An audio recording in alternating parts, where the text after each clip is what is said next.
laaste wens is 'n glas koue bier in die gatkant van hier.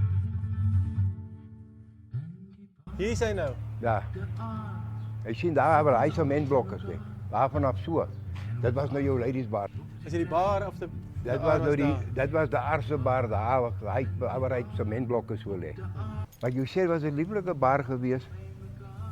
En daar was tot 'n restaurantjie geweest. Is dit daar waar jy daai pie and gravy kon koop? Waar jy pys kon gekoop het, jy kon kos gekoop het.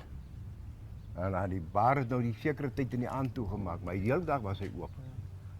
Kan jy onthou daar onthou dat die troepe hier was Die vrou het baie gewerk by die stadsaal. Daar klim die troepe mos hier kom hulle van die Suidwes af. Dan vat hulle mos nou stadsaal toe en gee hulle vir hulle daar kos. Was nog in die stoopjare geweest. Ek dink dit was daar in die 82 jaar rond.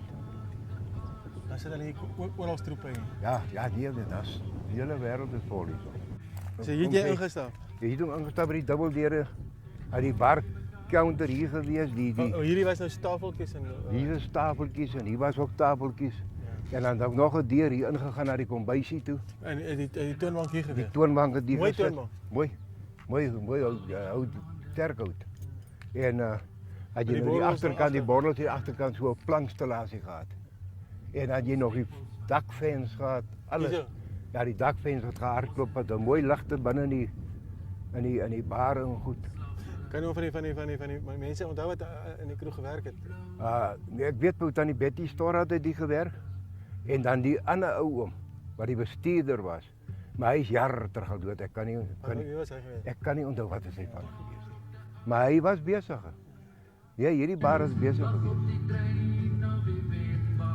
In die bar op de aard sit ons almal nie mekaar en ons wag op die trein. Daai tyd toe die troepe die ouens wat grens toe gegaan het.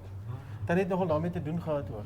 Ja, ons het by die stadsaal vir hulle Was hulle nou hier afgeklim? kos gegee, ja, dan stap hulle stadsaal toe. Dan ons nou klaar vir hulle die kos daar reg, dan gee ons hulle kos om te eet. En as hulle klaar gekuier het en klaar is, hulle weer met die trein moet klim, gee ons elkeen vir hulle sak wat gepak is. Maar as hulle nou wil 'n pakkie kry en 'n groet, was hulle baie emosioneel. Wat was Want alles dan in gaan die ons pak? nou grens toe.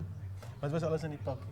Ek kan onthou daar was beskuit, koekies, iets te drinke. Ons het vir hulle skoenpolies ingesit, bruin skoenpolies. En daar was 'n borseltjie in en 'n lappie. Ek kan nie meer alles onthou nie. Dit is te jare terug. Ons het saam met hulle trane gehad. Want ek meen dit kon net so wel, want my broers was ook op die grens. En dit was nie lekker nie. Weet toch, het was maar lekker om hulle te sien gaan nie. Want jy weet nie of hulle terugkom nie.